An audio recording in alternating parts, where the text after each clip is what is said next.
Kayaknya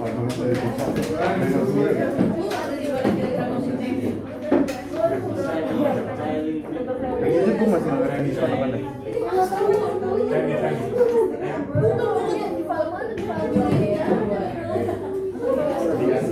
Kali kasih cut.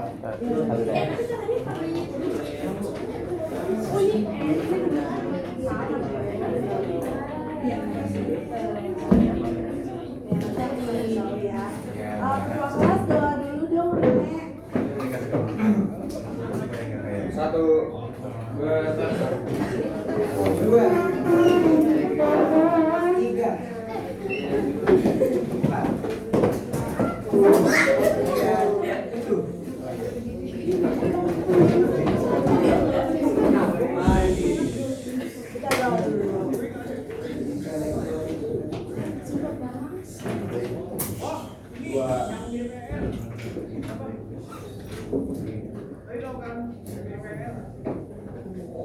Tiga.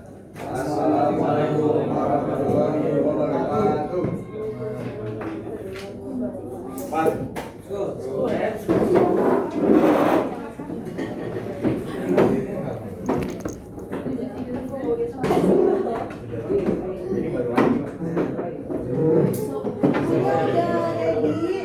Udah dibaca apa belum? Halaman kita mau bahas halaman 70 berapa tuh sampai terakhir 75. Ada yang mau ditanyain? Apa udah paham semua? Jadi gue nggak usah jelasin. Ya makanya ditanya aja. Itu tadi. Jorok banget.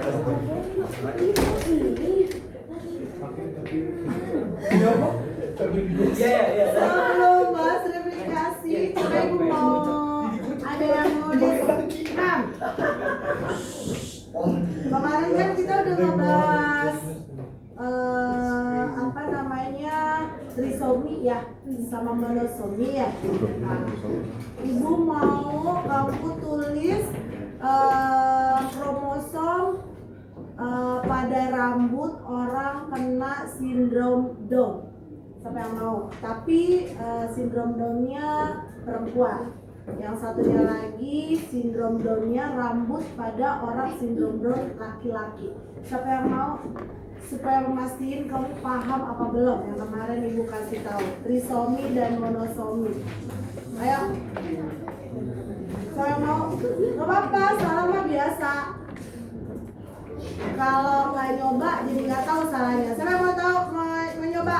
Kalau ditanya bagaimana penulisan kromosom rambut pada orang sindrom Down dengan jenis kelamin perempuan or laki-laki. Ayo buat. Siapa yang mau? Nggak pakai nanya, ditulis. Buat mastiin kamu paham bukan ngapal. Ayo. Siapa yang mau? Daripada ngantuk? Faras mau.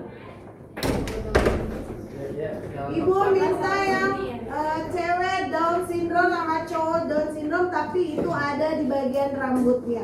Bentuk kromosomnya gimana penulisannya ya? Buat nggak mesti harus calon dokter, buat pengetahuan bareng-bareng. Ayo siapa yang mau? Buat mastiin kamu, ya boleh cari di internet. Sok atuh cari di internet.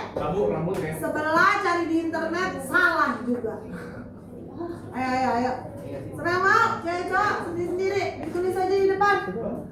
Nah ini udah 2 soalnya Bu Riri loh. Kita ulangannya habis TK aja ya, tapi habis TK kita ulangan 2-3 kali. Makanya ibu ke materi doang. Jangan pakai kenapa, emang kayak begitu. Karena kau bilang nggak fokus TKA, jangan ada ulangan dulu. Ya udah, lo nggak kasih ulangan tapi habis TKA wajib 2-3 kali ulangan ya, biar kamu fokus TKA-nya. Oke, nah sekarang coba ibu mau tanya soal latihannya, bagaimana penulisan kromosom rambut pada orang sindrom Down berjenis kelamin perempuan atau laki-laki. Siapa yang mau? Gak apa-apa salah, orang belum ulangan. Bagus mau? Bagus yang kamu udah laki-laki. Apa? Kamu yang mau belum? Beda dong. Oh, ya boleh. Lagi nyari Bu sebentar. Kamu apa? Mau laki-laki apa perempuan? Nah, kamu nanya, pilih saja. Penulisan kromosom pada rambut pada orang punya kelainan sindrom Down berjenis kelamin laki-laki atau perempuan. Kamu satu aja, jangan dua-dua ya. Kayak gitu. Oke. Iya. Sindrom Down laki-laki. Oke. Kamu mau coba? Kamu berapa? Perempuan apa laki-laki? Ilham. Perempuan coba.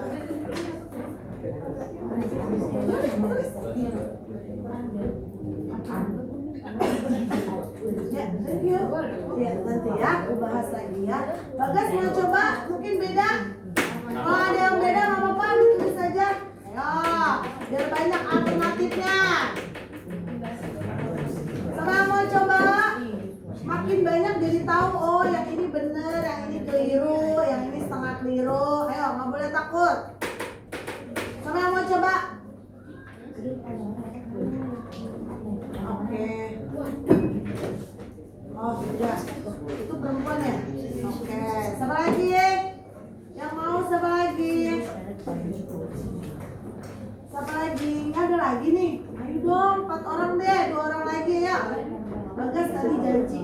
Aduh, maju. Ayo, kamu yang lagi. Apa? Boleh sama, boleh beda. Apa sih bisa main? Lah itu? Bilang lu perempuan kayak kamu yang perempuan laki-laki yang laki-laki siapa? Bagas mau coba? Tapi yang laki-laki nih, yang perempuan. Siapa namanya? Rakendra mau coba? Oke, kalau si Andra mau coba nggak Andra? Nggak ketemu. Oke. Kiana mau coba Kiana? Yang mana? Yang laki-laki. Udah ditulis, kalau mau lain dari Atta juga nggak apa-apa. Ibu belum bilang salah, belum bilang benar. Ya, kita coba aja. Siapa mau yang laki-laki? Siapa lagi? Satu orang lagi. Kendra Bu. Oke, Kendra yang laki-laki ya, jangan yang perempuan. Yang perempuan udah 2 ya. Gak apa-apa, kamu beda lagi sendiri.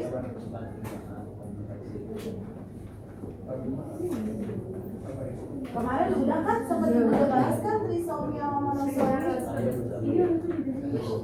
Ibu cuma nge-review aja. Rene, kemarin trisomi apa Rene?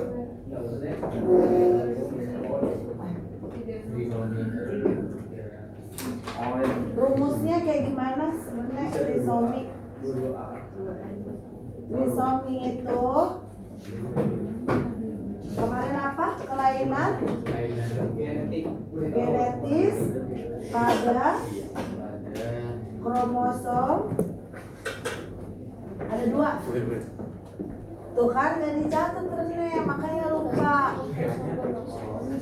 Rumusnya gimana kemarin trisomi? Shoki, ingat gak? 2N plus 1 sama dengan berapa? 47. Ditulis Rene, ditulis. Walaupun ulangannya habis TK ibu nggak nge-review ya, langsung ulangan, nggak ada review. Kalau kayak gini nih, ini udah 2 kali loh ibu loh. Pada kromosom apa kemarin jenis kromosom? Autosomal sama monosom. Oke. Nah kalau yang sindrom Down kemarin masuk yang kelainan genetis apa? Kromosom autosomal. Oke.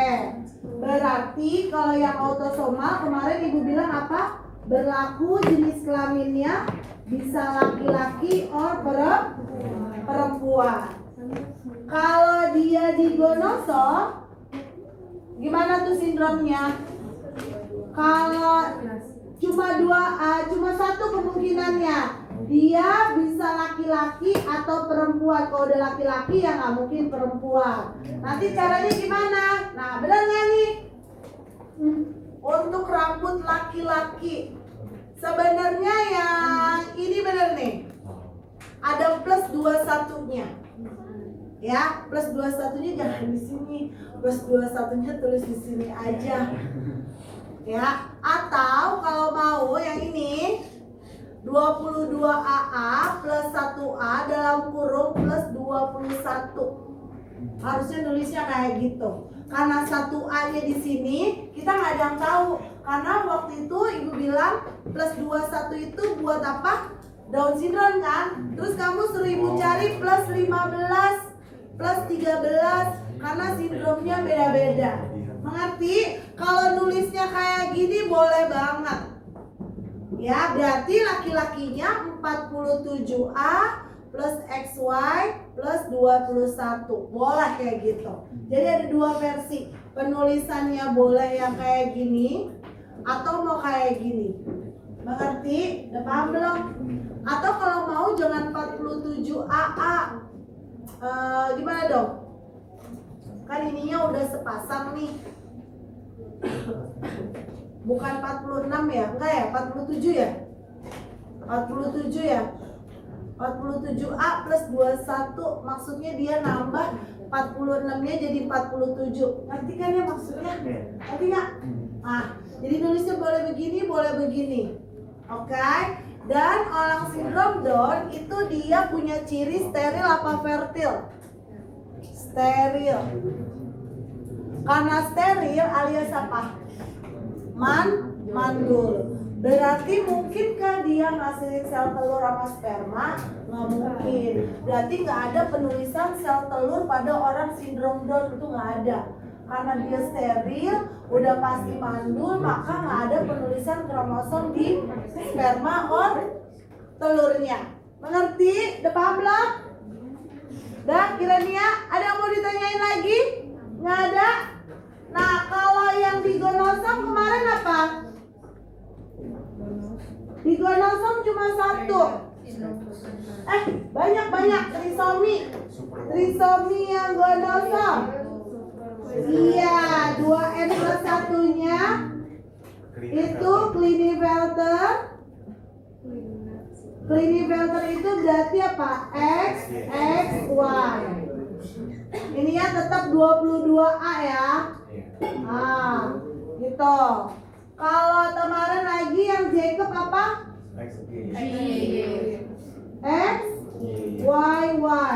Kalau Alia, kalau Superwoman Alia itu asik banget main HP si Alia. Ngapain lagi pusing ya? Lagi baca. Ya apa? Kalau Superwoman apa?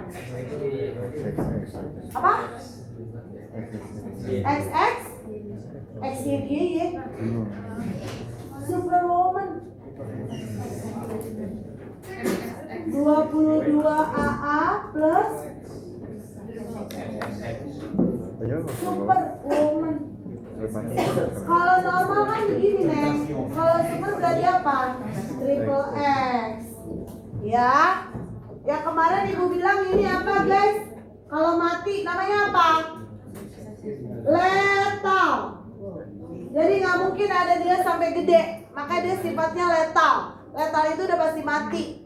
Nggak bisa ada punya kesempatan sampai tumbuh kembang yang lama. Always bisa dead, mati. Ya. Terus ada lagi nama lainnya apa guys? Mono. Kemarin monosomi hanya ada di mana? Betul banget, gonosom. Berarti penulisannya gimana Maira? 2F min 1. Jumlahnya jadi kromosom berapa Neng? 45. Jenis kelaminnya udah pasti apa? Dia 22AA plus X0. Berarti jenis kelaminnya apa? Perempuan. Ada nggak Bu sindrom Ini namanya Turner. Sindrom Turner. Ada nggak Bu yang YO? Kagak ada. Kalau ngaku-ngaku Turner ada yang YO, salah. Jadi Turner hanya berlaku untuk jenis kelamin apa? Perempuan. Nggak ada laki-laki. Ingat tuh. Yang monosomi hanya digonosom, berjenis kelamin perempuan. Udah dicatat? Sudah. Jangan sampai lupa. Oke? Nah, kalau kromosom homolog kemarin apa kromosom homolog? Kromosom. Coba dibuka halaman 65. Mana yang harus dibahas? Yang belum. 64-nya udah close. 65-nya ada yang masih mau dibahas nggak? Kalau nggak ada, Ibu mau lanjut ke replikasi DNA. Karena tadi Ibu yang ini belum dibahas, suruh ngerjain. Ibu terangin ngantuk semuanya. Bagus, jadi mau nyopong. Nih, Ibu udah on fire nih ngasih taunya. Ayo, di halaman 65 ada yang mau dibahas nggak? Kalau nggak ada ya berarti close. Semuanya udah paham. Udah lewat, bener nih. Tadi tanya ayo. Mumpung belum di close, belum masuk ke replikasi DNA. Besok kalau ditanya pertanyaan itu udah paham semua ya. Kromosom homolog, kemudian ada apa tadi? Histone and non-histone, heterokromatin sama eurokromatin. Ada apa lagi tuh? Yang satelit itu. Apa satelit? Satelit ada di buku, itu ngapain ditanyain? Satelit ada, yang ada nggak usah ditanyain, yang nggak ada yang ditanyain. Ayo. Gak ada nih, kalau nggak ada, oke, close. Close. Biar masuk replikasi. Berapa? Kromosom. Momosom apa? Nggak tahu. Boleh tahu dia mana nyambung? Apa sih momosom? Emang pernah ada istilah momosom? Tadi ibu ngomong apa? Oh, kromosom. Kita pernah ngajarin momosom, dia nanya lagi. Hancur ya gua. Apa lagi ya? Nyanyi, udah mulai ya replikasi DNA aja ya. Oke? Tuh, lihat aja udah posisi bobo. Yang ada, ibu mau nerangin ini caranya gimana coba. Kalau ibu mau suruh wewe, yang wewe ngantuk. Jadi mau gimana caranya biar nggak ngantuk. Tuh di belakangnya udah lobet, ngantuk tuh giring. Tuh lagi remeh, nggak usah. Doang kita saya perhatiin loh. Kamu jangan ngantuk gitu remeh. Ayo Lagi. Abis capek ya? Abis capek TDS ya sama. Kamu TDS ibu tengok sama. Nggak ada yang nggak capek, semuanya capek. Ayo, mau gimana? Atau ada yang mau ngejelasin? Ibu duduk aja. Bagus kan? Nggak apa-apa. It's okay. Ayo. Siapa yang mau? Ayo. Nggak usah sedih dong. Sepakat ya, kalau nanti ada yang ngantuk, ibu suruh keluar, nggak boleh marah. Kamu keluar aja, kamu cuci muka, nggak usah balik-balik lagi, udah kamu belajar sendiri aja. Sepakat ya. Makanya kalau ada yang mau cuci muka, kasih permen ke temennya, kasih ke permen. Nah kalau ada yang ngantuk, ibu jadi malas. Udah bagus dong. Udah bagus dong. Mana? Remote-nya mana remote-nya?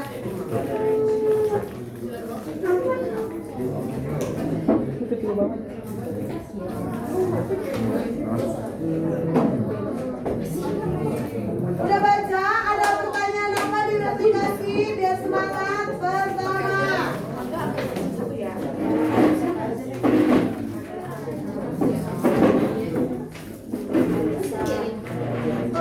Ambil.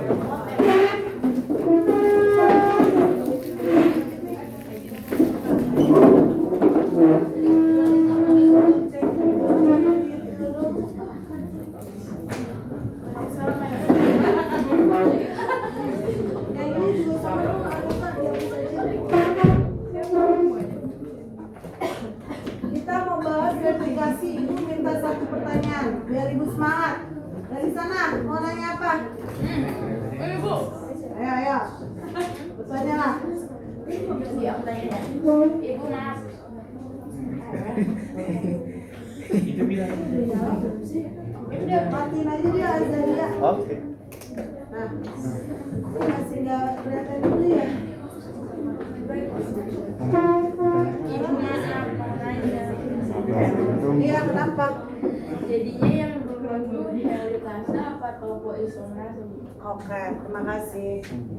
Yang ini mau nanya apa? Dari sini tentang replikasi. Ayo, Gendis, Renata, Nadia, Cirin, Abi, Mafika, Amira, Reisha, Maranga mau nanya apa? Anggap aja sih. Apa Bi? Oh, sabar, oke. Oh, Sabrina dulu ya lah. Putra, kasih kesempatan buat Sabrina. Lama Sabrina. Dapku replikasi. Oke, good. Kalau sebelah sini mau nanya apa? Bebas? Sendok. Nah, kalau ada garpu replikasi, ada sendok replikasi. Ada kak? Kan pakai logika kata ibu. Apakah ada sendoknya? Oh, kalau ini pertanyaan apa? Udah, bener ya, Uta. Ambil dulu. Teori replikasi aja. Oh, teori yang Beda-bedanya. Oke. Uta mau nanya apa? Itu pas aplikasi kan itu karena antiparah kan ada yang diinstal sama ladinskan terus yang ladinskan kan itu ada draft yang menentukan lagi itu gimana cara yang replikasi itu tahu kapan hari satu vaksin selesai sampai dimulai itu gimana? Nanti ya. Oke. Good. Yang ini gak ada yang nanya nih sebelah sini Mafika. Mafika mau nanya apa sama Abi, sama Renata, sama Gendis? Kenapa?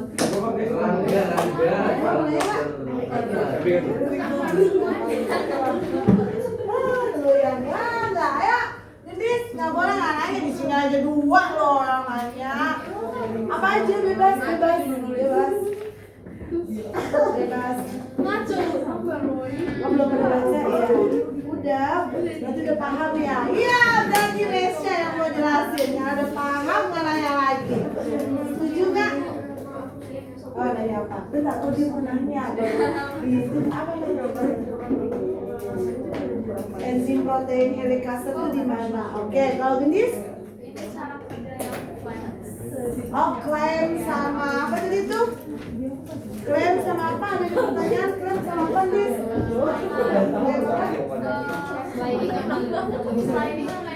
Oh, klaim sama nanti dijawab loh kalau yang ini. Nah ya, dengerin ya. Ibu nggak punya speaker, jadi langsung di laptop ibu. Mohon maaf, ibu pakai bahasa Indonesia buat teman-teman yang English minded. It's okay. Ya udah kamu cari sana. Daripada gua musik tadi gua coba pakai bahasa Inggris. Oh. Buat pakai bahasa Indonesia dulu. Oh, pasti baca bahasa Inggris. Oh, maksudnya kayak gitu. Maaf sekali. Kita mulai.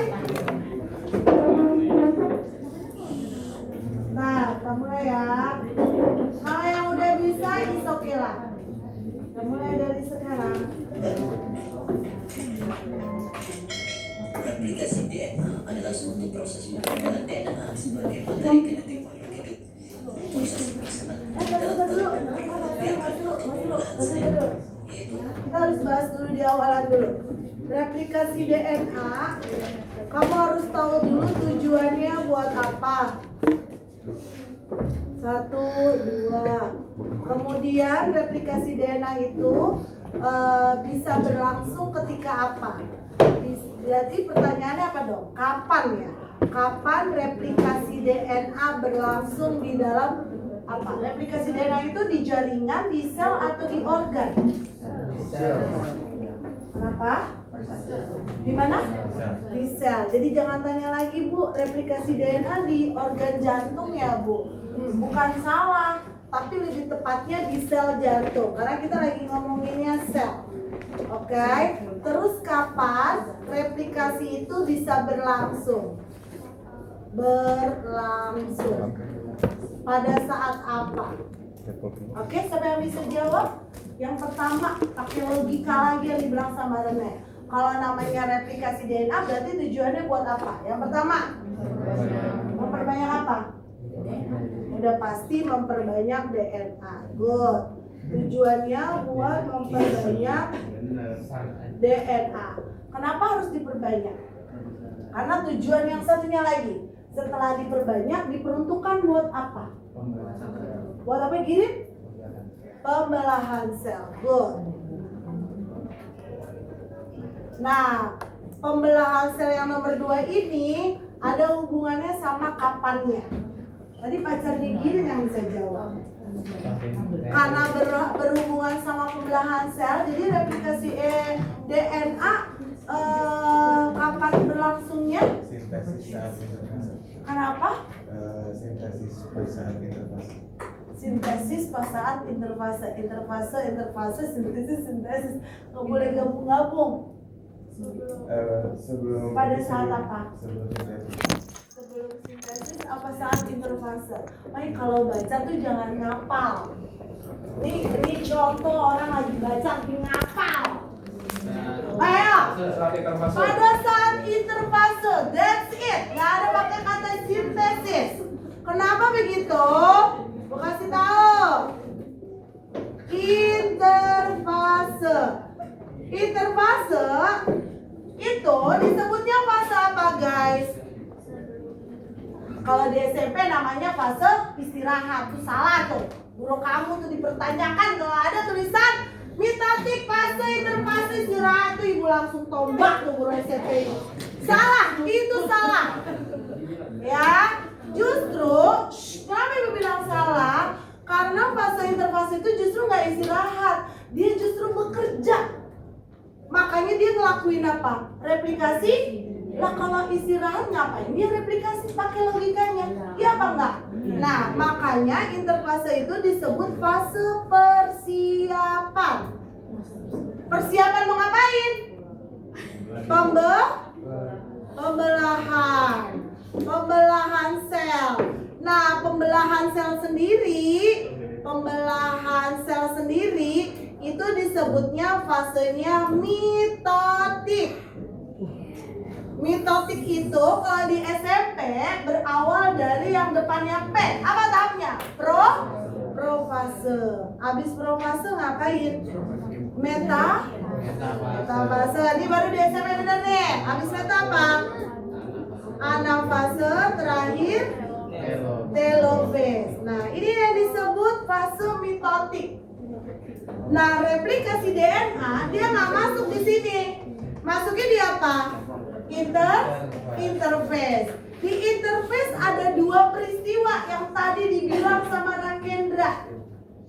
Satu replikasi DNA, satu lagi apa? Selain di interfase, selain replikasi DNA, apa yang dilakukan lagi proses yang kedua?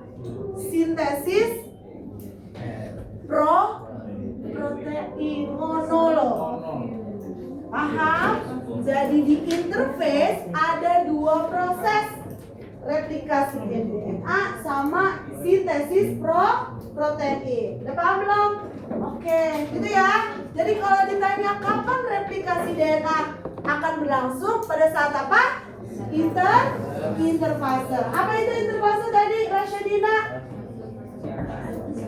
Fase persiapan. Persiapan mau ngapain?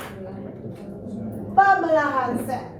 Oke, lanjut. Ibu tanya, sintesis protein itu fase tahapannya ada apa aja? Rene?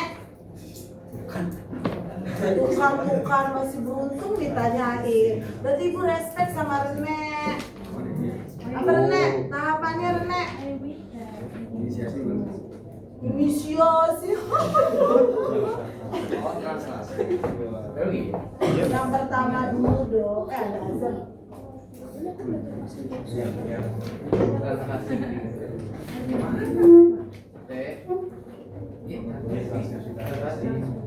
Apa? Translasi dulu atau transkrip dulu?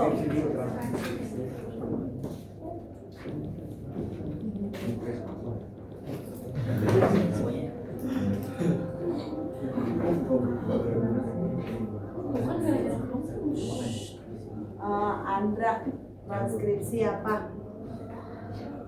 Terus apa? Reisha Mafika, translasi apa? Habis azan. Pakai bahasa kamu. Baca. Pembentukan RNA dari cetakan Jangan MRS. Ini bukunya kok nggak ada sih?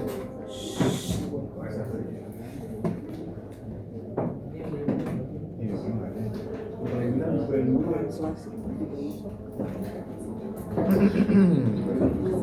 Bisa, gitu.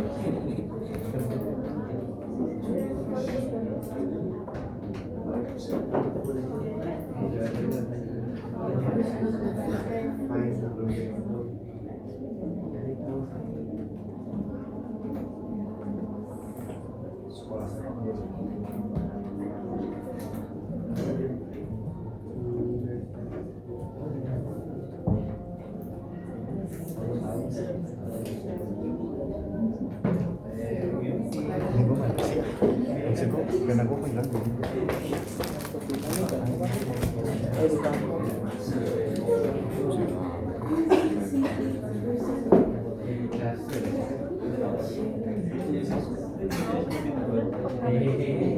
Nanti kalau habis TKA ujiannya bisa sampai 2 atau 3 kali ya. Dan ibu nggak nge-review ini lagi. Jadi cukup di sini, tolong disimak baik-baik. Besok kamu tinggal review sendiri aja. Oke? Coba Andra, transkrip menurut kamu? Jadi transkrip itu pembuatan mRNA dari cetakan DNA gitu. Pembuatan mRNA dari cetakan yang pembuatan mRNA nukleus. Ya, dari Oh, dari cetakan salah satu salinan DNA. 1 doang apa 2? 1 lah, kan RNA. RNA kan single, jangan bingung. Salah satu salinan DNA. Oke, berarti tujuannya transkrip adalah membuat mRNA. Oke, jadi transkrip itu mengcopy, membuat RNA dengan cara mengopi salah satu salinan DNA-nya untuk jadi mRNA. Kalau translasi tadi siapa? Mafika, apa translasi Mafika? Translasi itu proses yang terjadi setelah transkripsi di mana itu merupakan penerjemahan. Pakai bahasa Mafika. Ibu nggak mau bahasa baca. Coba apa? Ini gimana? Itu mau bahasa buku. Apa? Proses yang terjadi setelah transkripsi. Iya pasti. Itu dia penerjemahan kode genetik. Penerjemah untuk apa diterjemahin? Untuk akhirnya nanti menyusun protein. Kode genetik dari siapa? Molekul mRNA. Oke, kode genetiknya berupa RNAM ya. Diterjemahin dengan cara mensintesis asam Amino. amino. Nah, asam amino ini ngebentuk apa? Protein. Ada yang belum paham nggak untuk konsep sintesis protein? Jadi sebelum kita terbentuk protein, yang pertama Syauqi dan ngobrol sama Bagas. Bagas nanti diajarin. Jadi transkrip Tata Andra tujuannya tadi buat apa Syauqi? Ngebuat apa di transkrip? Membuat ngok-ngok. Ngobrol sih. Buat apa? Ini udah yang buletin Syauqi. Buat mRNA. Caranya gimana? Nyalin dari siapa? Dari DNA. Salah satu apa dua-duanya? Salah satu, betul. Kalau translasi Rasyadina, diulang yang pernyataan tadi Mafika. Translate itu dari bahasa apa? Apa yang dia terjemahin? Kode genetik dari apa? mRNA. Nah, ketika dia terjemahin, dia akan mensintesis apa? Asam amino. Nah, asam amino akan terbentuk protein. Udah paham ya secara garis besar nih? ya. Ini ada di mana sintesis dan replikasi? Di fase interfase. Oke, ini ada dua-duanya. Paham ya Rakendra? Tadi jadi bacaannya harus dilempengin ya. Oke, kita mulai videonya.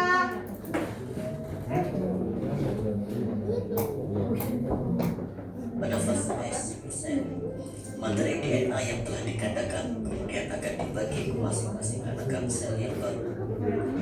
Kita ketahui bahwa struktur DNA berupa double helix yang terdiri dari dua rantai untayan polimer DNA yang saling berpasangan secara komplementer.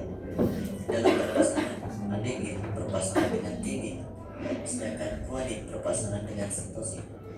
Adapun terbentuknya pasangan tersebut dikarenakan adanya ikatan hidrogen antara kedua jenis basa. Mengetahui susunan basa dan pasangan basa DNA ini sangat penting untuk mempelajari bagaimana DNA diduplikasi atau digandakan. Proses replikasi DNA membutuhkan penguraian terlebih dahulu bentuk double helix.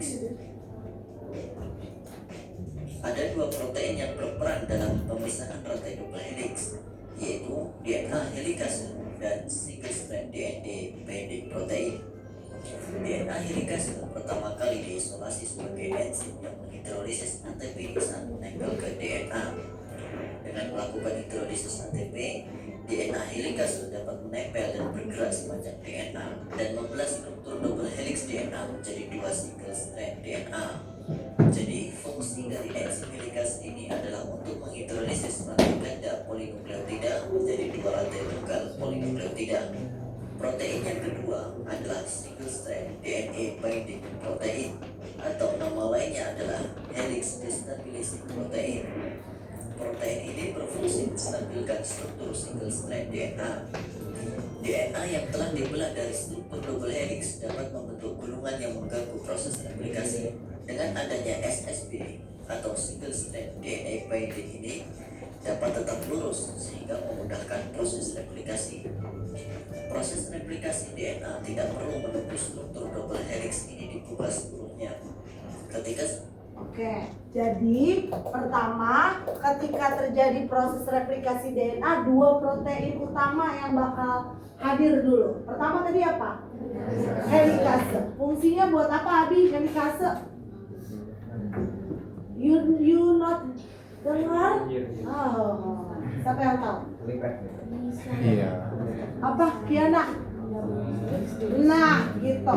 Ini kan tadi DNA rapat gini kan, datang nih helikase.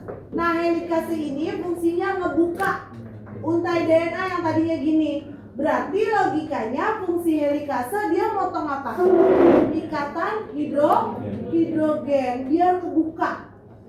Gimana dia mau ngereplikasi kalau dia nggak ngebuka? Jadi poin pertama adalah ngebuka rantai DNA. Nah, cara kerjanya kayak kamu kalau pakai jaketnya yang sleting. Si pentolan sletingannya itu adalah helikasenya. Gigi-giginya adalah nukleotidanya yang ada di DNA. Jadi kerjanya kebuka, di copy, nanti kebuka lagi bertahap. Jadi nggak langsung kayak kebuka seluruhnya. Udah paham belum di sini? Oke, lanjut. Ada dua protein lagi. Tadi apa dua proteinnya? SSB atau single strand binding. Atau nama lainnya ibu tulis nih helix destabilizes. Fungsinya buat apa? Buat apa ya? Nahan biar nggak balik lagi. Kalau tadi dia buat helikase kebuka, si SSB ini buat apa? Biar nggak balik lagi. Biar nggak balik lagi. Biar nggak nyatu lagi.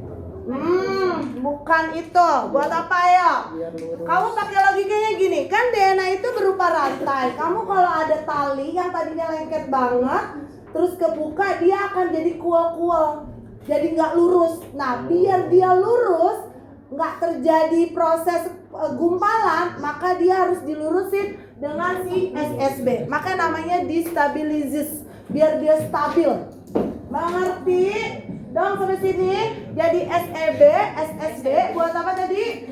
Menstabilkan untai DNA yang nggak boleh ngegumpal ketika dibuka.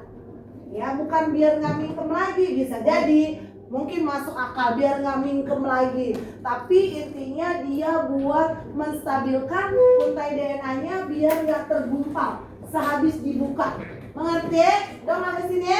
Oke, berarti close ya. Tahap pertamanya ngebuka, kemudian distabilis biar nggak terjadi penggumpalan. Tahap berikutnya, nih yang ada pertanyaan apa garpu-garpu nih.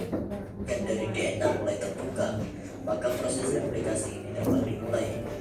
Apabila kita bayangkan, maka bentuk ini seperti garpu, yang mana kedua untayan memiliki orientasi yang berbeda satu sama lain, atau disebut dengan antiparalel. Satu untayan DNA template berorientasi 3 aksen ke 5 aksen, dan untayan yang lain berorientasi 5 aksen ke 3 aksen. Di kantor replikasi inilah tempat terjadinya kegiatan utama proses replikasi. Pada saat proses replikasi terjadi, di titik tersebut tersusun kompleks multiprotein dan multi-enzim yang terlibat dalam proses tersebut. Replikasi dimulai oleh enzim primase yang membentuk primer. Primer yang dibentuk berupa segmen RNA pendek yang dikenali oleh DNA polimerase untuk memulai replikasi. Kenapa harus dibutuhkan RNA primer? Nyata hal ini berkaitan untuk mengurangi jumlah error atau kesalahan saat replikasi DNA. Dengan menggunakan RNA primer, tubuh secara otomatis menandakan tempat replikasi yang rentan error, sehingga diperlukan perlakuan khusus agar proses replikasi dapat berlangsung seakurat mungkin.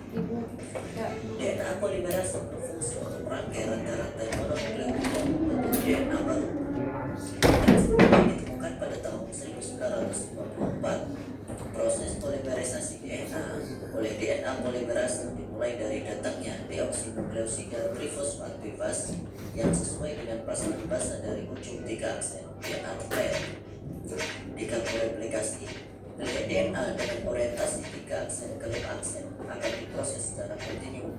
Saat fragmen dibuka sedikit demi sedikit, enzim polimerase akan memproses dari satu basa ke basa selanjutnya dari arah 5 aksen ke 3 aksen.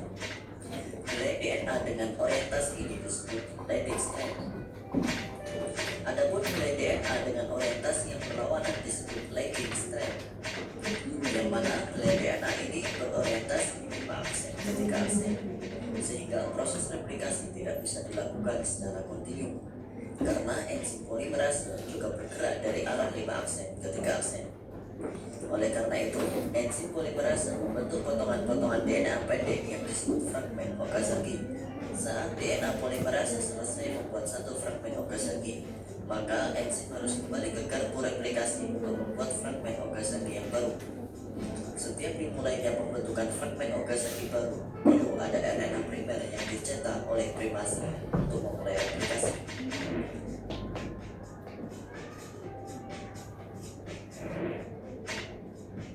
Fragmen Okazaki akan selesai dibentuk apabila ujung 5 aksen bertemu dengan ujung 3 aksen dari RNA primer fragmen sebelumnya.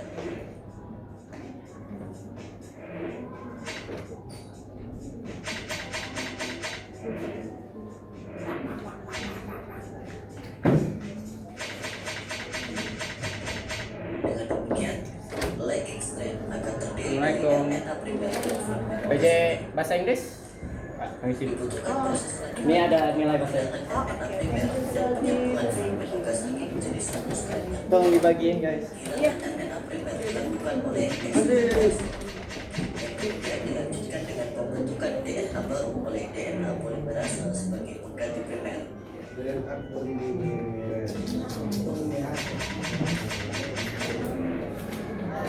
Dan akhirnya fragmen-fragmen yang terbentuk selanjutnya disambungkan oleh enzim ligase menjadi strand DNA yang utuh.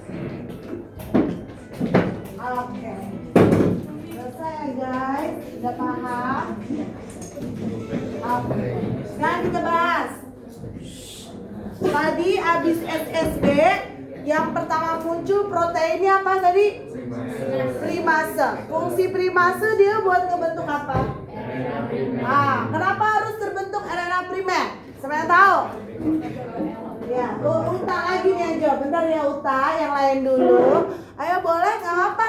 Jadi kamu belajar kayak Kak, kalau salah nggak apa-apa. Namanya belajar, jangan takut salah. Uta udah jago tuh. Ayo, siapa yang mau selain Uta? Kenapa harus terbentuk ya, Faras? Betul banget. Yang pertama, dia ada 2 keywordnya. Buat starting point, buat dia mau mereplikasi. Ya, jadi harus dititikin dulu. Nah, makanya di sini tahap ini disebut inisiasi. Kalau di buku-buku tulisnya kayak gitu. Replikasi itu ada tahap 3, inisiasi, elongasi, sama terminasi. Nah, di sini di primase datang buat tentuin oh ini yang bakal kita replika. Buat start point-nya katanya si Faras. Selain itu, fungsi yang kedua tadi disebutkan di situ. Selain buat start point, buat apa?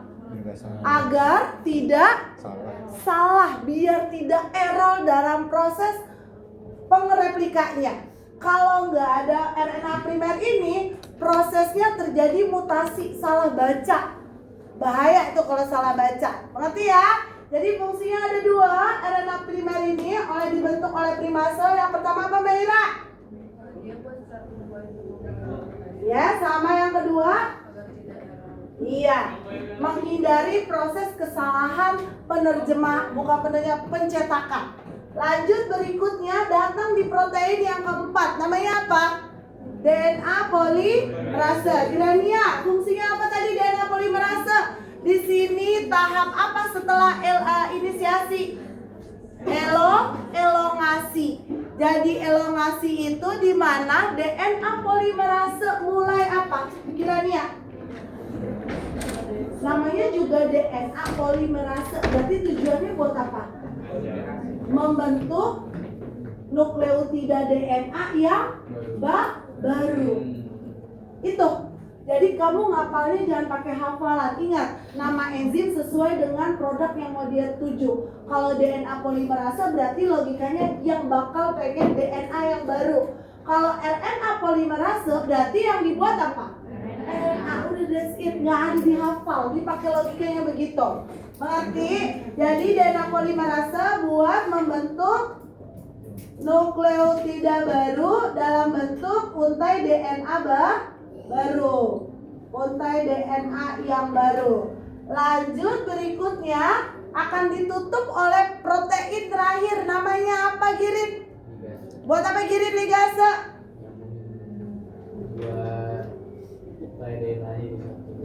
Iya, kan tadi pecah-pecah tuh sedikit-sedikit biar dia menyatu, maka akan disatuin sama ligase. Ya, di sini ditutup sama ligase. Berarti di sini proses apa setelah elongasi? Terminasi. Kayak gitu. Ada pertanyaan? Nggak ada? Boleh lanjut. Nah, replikasi DNA itu ada dua cara tadi. Ada bahasa leading sama lagging. Ibu mau tanya sama Diandra, kalau yang leading menurut tadi kamu lihat apa? Terus Nadia sama Cirin, kalau yang lagging kayak gimana? Tadi kan udah lihat videonya tuh, udah jawab pula. Coba Diandra, kalau yang leading?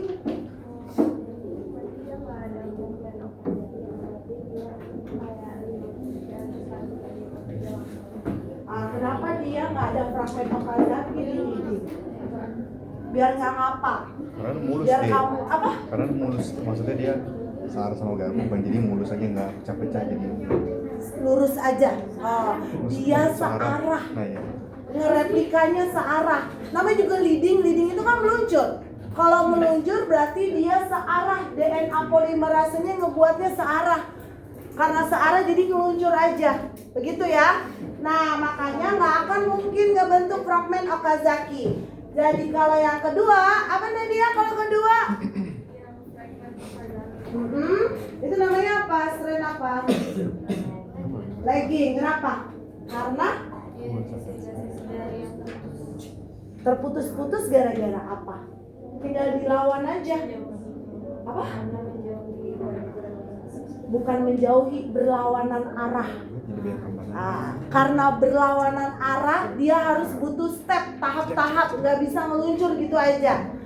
Makanya namanya discontinuous. Kalau yang atas continuous karena kayak sunatullahnya gitu loh, gampang aja. Kalau ini ngelawan sunatullah, karena ngelawan sunatullah makanya dia kayak punya effort untuk ngebentuk fragmen Okazaki. Nah, fragmen Okazaki kan tadi pecah-pecahan tuh. Nah, sebelum ligase ngehubungin tadi ada kata kunci apa? Ayo. Nggak ada yang ngeliat tuh. Sebelum ligase tutup airnya menyambungin fragmen-fragmen yang tadi pecah, ngapain dulu yang terjadi? DNA polimerase. Kenapa DNA polimerase? Karena dia belum menjadi satu rangkaian. Bukan itu. Berarti nggak ada yang lihat. Ada di sini. Ayo. Kenapa? Enggak, bukan. Ayo, siapa yang tahu? Sebelum ligase, lihat di videonya. Berarti nggak ada yang pas terakhir. Kenapa? Iya, kenapa eksopolinuklease? Kan tadi pas saat fragmen-fragmen itu ada RNA apa? RNA primer itu harus diapain? Dipecah dulu, dihancurin dulu supaya ligasenya bisa nyambungin itu. Kan dia salah satu RNA, yang lainnya untai apa? DNA. Kalau ada itu ligasenya nggak bakalan nyambung. Berarti apa? RNA primer harus dihancurkan dengan eksonuklease. Baru ligasenya nyambungin. Jadi deh tuh DNA-nya. Nggak boleh lupa. Karena tadi ada RNA primer tadi. Karena kita tujuannya adalah DNA apa? Replikasi DNA. Don't forget. Mengerti? Selesai. Ada pertanyaan untuk teorinya? Apa? Itu tadi yang prediction kan searah. Itu jadi kan pas di antiviral kan berarti ada yang 53 dia 35. Yang searah itu maksudnya dia sama 53 juga dengan atasnya atau kebalikan? Ini hasilnya kalau dia mulai 5 ke 3 leading, ya hasilnya lawannya kan sebut antiparalel. Berarti sekarang maksudnya antiparalel itu berarti searah. Enggak, searah tapi berlawanan. Bersesuaian tapi berlawanan. Iya, namanya antiparalel.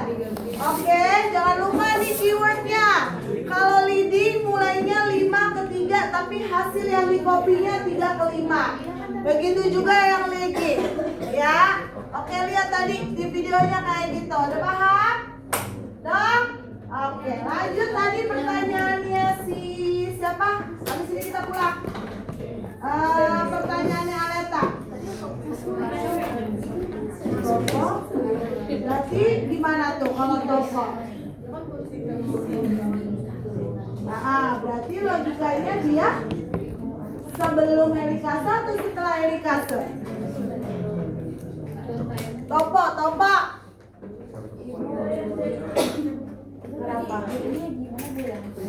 Iya makanya ibu tanya, topo itu apa? Nah, kamu bisa kira-kira itu setelah or sebelum helikase. Kan tadi udah. Kenapa? Kenapa kamu bilang sebelum? Sebelum dia bisa di tangle dulu jangan Bukannya bisa dulu baru kusut. Belum terjawab, nanti aja mikirnya ya. Oke. Nah sekarang yang teorinya. Ini yang teori.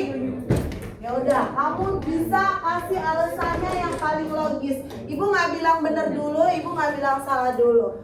Ya lanjut nih. Ini udah dicatat belum? Ini terakhir. Ayo sepulang. Mau dicatatnya ibu mau hapus? Udah Bu. Kurang. Maaf nih. Rangga udah nyatet belum? Siapa? Rene udah nyatet belum loh? Di kepala. Giring juga nggak nyatet Bu, Giring. Gira juga enggak. Giring nggak nyatet, dia nggak remet. Lu nggak nyatet, nyatet remet baik. Besok kalau yang nggak nyatet ternyata remet, nyamuk nih gue ya. Tapi Andre juga nggak nyatet ya? Andre. Jangan begitu. Rasya juga nggak nyatet, diam-diam baik. Nyatet. Dah yang ini. Rene jelasin yang ini.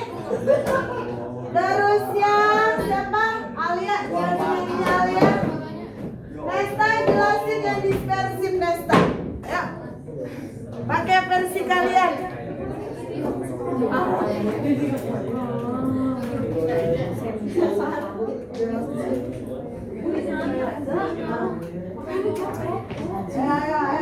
Ayo.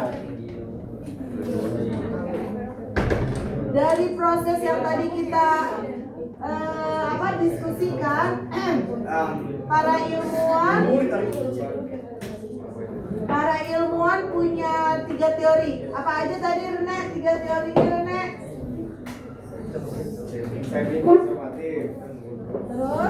Konservatif sama diskursif. Nah, kamu disuruh yang mana Rene? Oke, gimana yang semi konservatif Rene? Parental itu maksudnya apa Rene?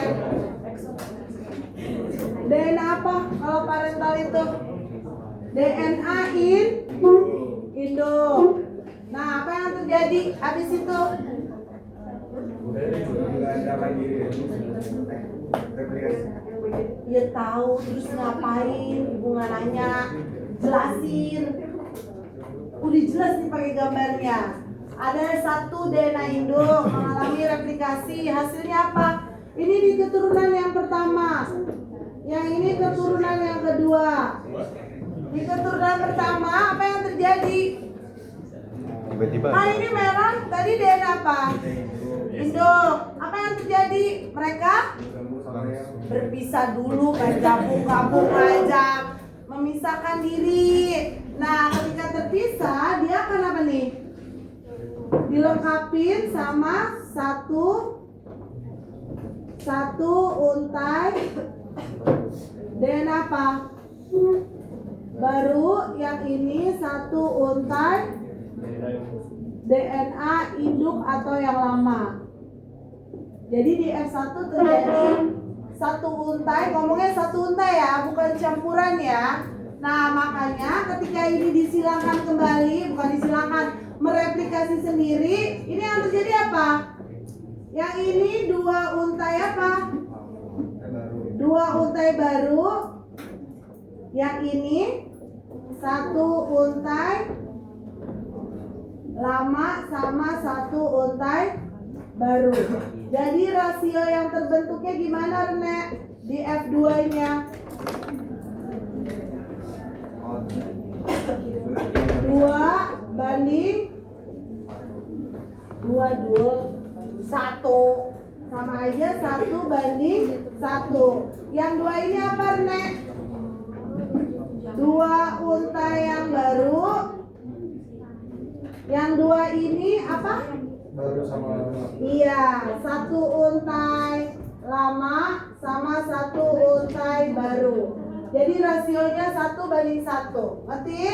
Nah, itu yang semi konservatif. Lanjut. Yang konservatif tadi siapa? Nesta atau siapa? Andra. Siapa tadi yang konservatif? Oh, Alia. Apa Alia? Kalau konservatif Alia? Jelek nih gambar itunya. Gambar warnanya tadi di kelas gue bagus. Apa Alia?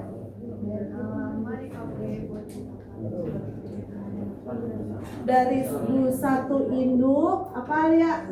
Ngasilin 2 untai baru sama 2 untai lama. Itu di F1. Kalau di F2 nya punya rasio enggak Alia? Rasionya apa? Ini lama apa baru nih? Baru. Berarti berapa banding berapa? 3 itu terdiri dari untai lama, untai baru. Satunya 2 untai baru. Beda nggak sama semi konservatif? Beda apa sama? Beda. Ngerti nggak Alia? Dispersif Nesta. Itu DNA induknya pertama kan replikasi, tapi dari replikasi itu untai lama sama untai barunya udah kecampur. Jadi makanya setelah replikasi kedua dia nggak hasilnya sama, nggak ada rasio perbandingannya. Jadi untai lama sama untai barunya itu udah tergabung. Campuran untaian itu terdiri dari nukleo tidak lama sama nukleo tidak baru, atau bisa disebut fragmen lama sama fragmen baru. Ada rasionya nggak kalau kayak gini? Kagak ada. Tidak ada rasio pada F2-nya. Ngerti ya? Oke, kesimpulannya dari 3 teori ini mana yang masuk akal? Yang seni konservasi. Kenapa? Karena kan itu menurut yang dari videonya dan dari eksperimen Samson dan Stoll itu kalau misalnya konservatif berarti itu habis dibikin baru, berarti harus dipotong lagi terus harus dilanjutin lagi. Jadi efektif. Kalau dispersif itu berarti setiap kali bikin data itu setiap kapan-kapan dipotong. Iya, harus dipotong. Oke. Good. Jadi yang lebih masuk akal tuh yang ini. Kalau yang ini agak gak masuk akal. Tapi mungkin gak terjadi yang ini. Sangat mungkin, tapi jarang banget terjadi. Kalau yang paling sering terjadi tuh yang ini. Selain yang semi. Kenapa? Karena ini sifatnya spesifik, detail banget. Jadi per fragmen dia ganti-ganti. Tapi dari efek ini kelemahannya adalah terjadi mutasi genetik yang besar-besaran. Berbahaya kalau terlalu besar-besar, ya, bisa terjadi abnormalitas. Kalau yang nol, yang normal-normal aja. Selesai sampai sini. Sudah. Ada pertanyaan? Nggak ada? Oke. Alhamdulillah. Boleh difoto dulu baru ibu mau cabut. Mau difoto? Udah ngerti ya? Nesta, ini kekurangannya apa yang disebut Nesta? Terjadi rentan mutasi karena dia segmen-segmen, fragmen. Oke, ayo siap-siap. Udah paham belum? Jawab mana? Taruh sebenarnya. Oh ya.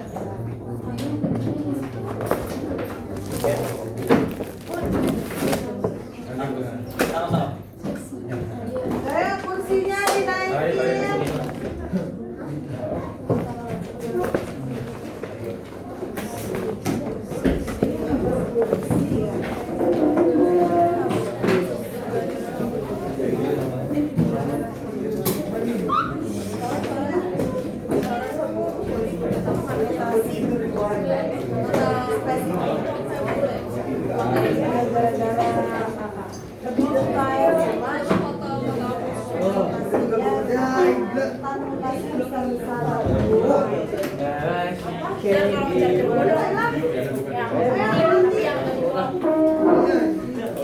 Halaman 7475 jangan lupa dinilai. Sekarang lah.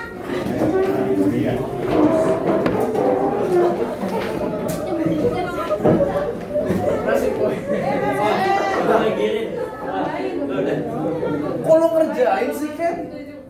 Gua ngerjain. Ya dia lapir. Gak solid. Yes. Sama solid. Saya juga bagus saja. Saya targetin dulu.